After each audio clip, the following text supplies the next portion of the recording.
Kabar soal artis berinisial HH yang terjerat prostitusi online menambah daftar panjang maraknya prostitusi di kalangan selebriti. Beda dengan kasus prostitusi yang melibatkan perempuan dengan keterbatasan ekonomi, fenomena prostitusi yang melibatkan public figure selalu menuai kontroversi. Sosiolog Imam Prasojo menilai, praktik prostitusi yang dilakoni oleh selebriti tercipta sebagai dampak dari era kapitalisme global. Semua hal bisa jadi komoditi dan diperjualbelikan. Belum lagi, status sebagai seorang selebriti jadi nilai lebih. Ketenaran dan image sebagai seorang artis punya prestise tersendiri yang menjadikan selebriti banyak dicari.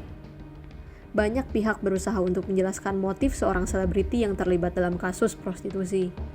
Sosiolog dari Universitas Nasional Jakarta, Sigit Rohadi, menilai fenomena ini merupakan upaya seorang artis untuk menjaga eksistensinya sebagai orang populer yang membutuhkan biaya yang tidak sedikit.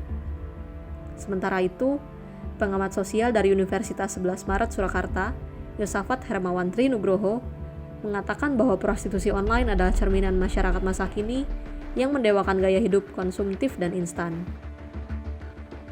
Di sisi lain, Maman Suherman, penulis yang juga lulusan Kriminologi Universitas Indonesia, berpendapat bahwa prostitusi adalah profesi primitif umat manusia dan bisa melibatkan siapa saja.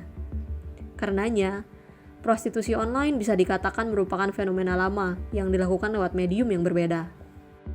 Terlepas dari motivasinya, hingga saat ini hanya pihak-pihak yang memfasilitasi aktivitas pelacuran saja yang dapat diancam dengan pidana dalam KUHP di Indonesia. Pihak-pihak yang memperoleh keuntungan ini dapat dihukum berdasarkan pasal 506 KUHP.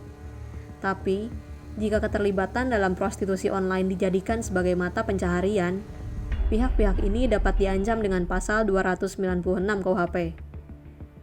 Masih menurut KUHP juga, PSK dan pihak pengguna jasa prostitusi tidak diancam dengan pidana, karena masih belum ditentukannya siapa yang merupakan pelaku dan korban.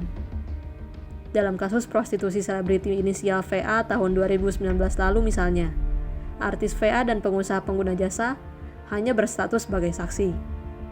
Pasal yang dapat digunakan untuk menjerat pemakai atau pengguna PSK diatur dalam peraturan daerah masing-masing.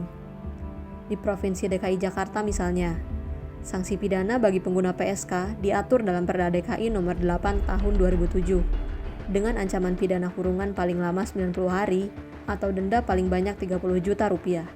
Jika salah satu pihak atau keduanya telah menikah, baik PSK atau penggunanya bisa dijerat pasal 284 KUHP tentang perzinaan. Namun, pasal 284 ini merupakan delik aduan. Kalau tidak diadukan istri atau suami yang merasa dirugikan, maka tidak bisa diperkarakan. Untuk konteks prostitusi online, PSK dan penggunanya bukan dipidana dalam kerangka prostitusi, namun diancam dipidana dengan tuduhan menyebarkan muatan yang melanggar kesusilaan sebagaimana diatur oleh UU ITE. Maman Suherman mengatakan bahwa jika konsumen tidak dijerat, maka hukum ekonomi akan terus berlaku. Suplai akan tetap tersedia jika demand tidak pernah berkurang. Sementara itu, status artis dalam kasus prostitusi yang dikategorikan sebagai kejahatan tanpa korban juga masih terus jadi perdebatan. Penetapan artis yang terlibat dalam prostitusi sebagai korban atau pelaku harus dilihat dari berbagai konteks. Pakar Hukum Pidana Universitas Indonesia, Eva Ahyani Zulfa, mengatakan perlunya pendalaman terhadap pihak-pihak yang terlibat dalam praktik tersebut, khususnya artis sebagai penyedia jasa, untuk mengetahui apakah terdapat faktor keterpaksaan atau sukarela. Kalau dia membeli dalam rangka poya-poya, beli parfum Dior, apakah dia korban atau pelaku?